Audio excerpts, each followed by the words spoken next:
Okay, so in this video we're going to dye some mulberry silk, but we're going to dye it with the cotton dyes, the earth palette cotton dyes that are meant for cotton. Silk's a bit of an interesting fibre, even though it's a protein fibre, and generally it's dyed with wool dyes, wool acid dyes in an acid medium. It can also be dyed in an alkaline medium using cotton or cellulose dyes. Okay, so I'll just lay this out because it's a bit tedious to watch me doing that, and then I will come back and mix the dyes. I'll roll one out, show you. Now this fibre here, this silk has been soaking already in the same solution that we soak the cellulose fibres in, or cotton, bamboo, hemp, rami, pearl fibre, any of those, cotton. Did I mention cotton? Anyway, so this has already been soaking in a mixture of soda ash, a little bit of urea, and a little bit of the fixative A, just to break the surface tension and help the chemicals soak in before dyeing, in preparation for dyeing. So now I'll fast forward through this so that you don't have to watch it all while I lay it out.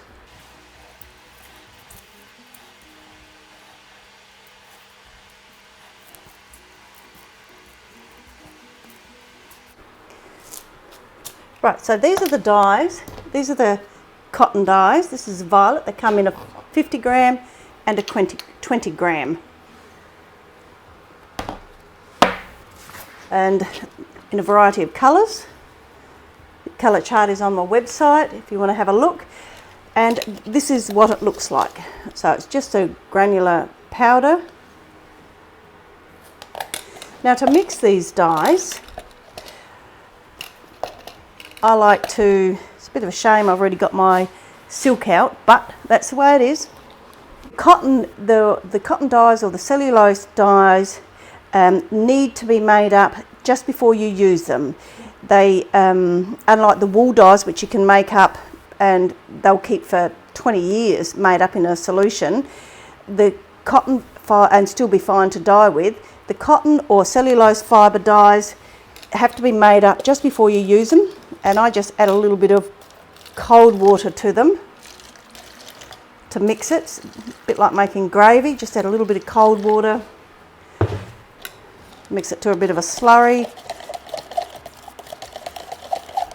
And the reason they have to be made up straight away, like just before you use them, is that they only have a window. They start reacting with water, and as soon as you mix them with water, the dyes will, and so they will start to lose strength.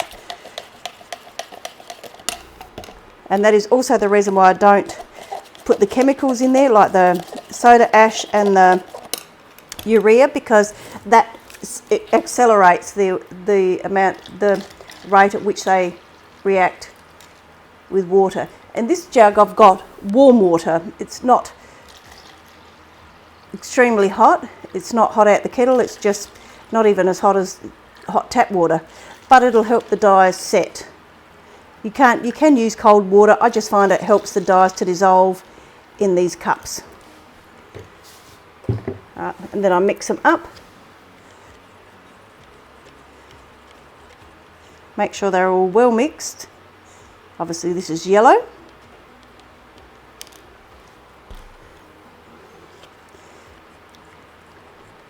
Because these dyes start reacting as soon as you've mixed them into a solution with water or the chemical water, soap water, or even the fibre, the best saturation of dyes, or the brightest dyes, the brightest dyeing is going to happen in the first hour or so that they're made up. The longer they're made up, the less saturated the colours will be. So anything that's reacted with the water won't react with the fibre, and it'll just be washed away. It'll be inactive in the water and will be washed away when you rinse it out.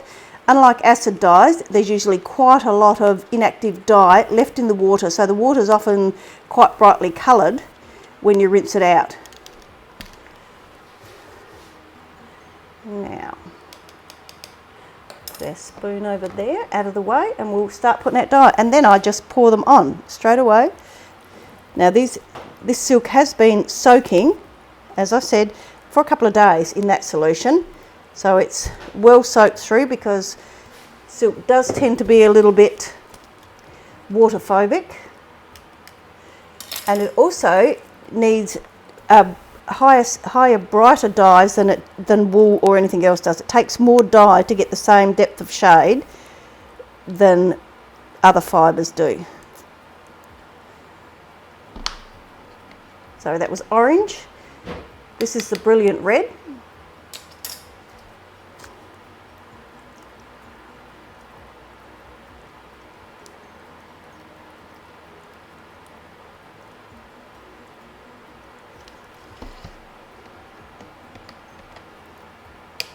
This is the purple in the cotton dyes.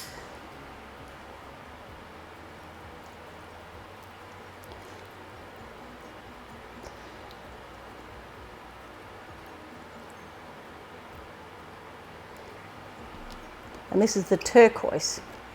Turquoise as a powder is a little bit harder to dissolve. I should have stirred it a bit more as a slurry when I made it. So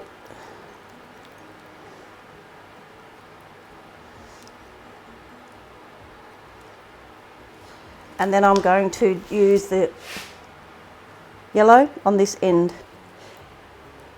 Now I did think about the colours where I was putting them and what the colour next to it was, and I know that these two colours together will just combine to make a different shade of orangey gold colour. These two colours will just change to a slightly different reddy orange colour. These two, the same thing, they will make a good colour there, and these two will just make a slightly different shade of a purple here,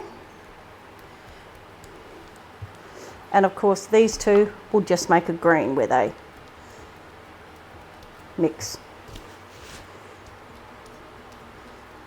I wipe my hands in between to make sure I don't cross-contaminate the colours on just a dry cloth.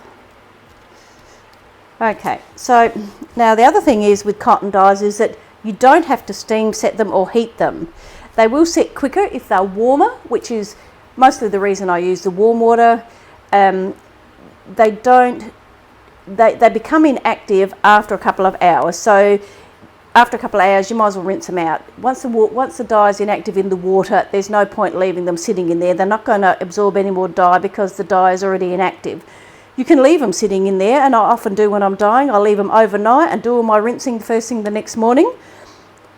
And there'll be quite a lot of dye rinse off in the water, but it won't be active dye.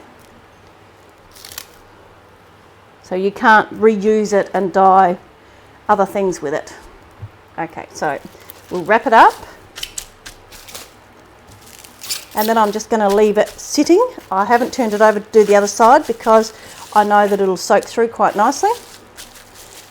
And I will just leave it sitting until tomorrow morning when So here's our silk. It's the next morning after we've dyed it, and I've just spun out all the liquid from it, the leftover dye and the water that it was in, the dye solution.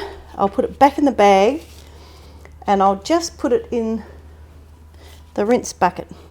So we'll put my rubber band on that mesh bag, and this is just cold water in this bucket. It's just cold water straight out the tap, and I'll put it in there. I rinse it in this will rinse out any leftover inactive dye and also the soda ash urea solution, the chemical water to soak water, and then I will give it another rinse afterwards. As you can see, there's not a huge amount of dye coming out, but I will leave it to soak, and then we'll come back and have a look at it, and I will give it a wash in some warm water and detergent just to try to get a lot of that excess dye out. So we're back with our mulberry silk that we dyed. It's all dry, looks pretty good. The colours are nice and bright. It's nice and soft. Let me see if I can pick it up. Mulberry silk is a beautiful lustrous fibre. It dyes beautifully. It makes a bit of a skinny little braid, but so I generally don't braid it like this to keep it. I just put each one into a separate bag to keep it safe and secure so it doesn't get too fluffed up and that, ready for me to spin. But your choice how you keep yours. I hope you've enjoyed this video.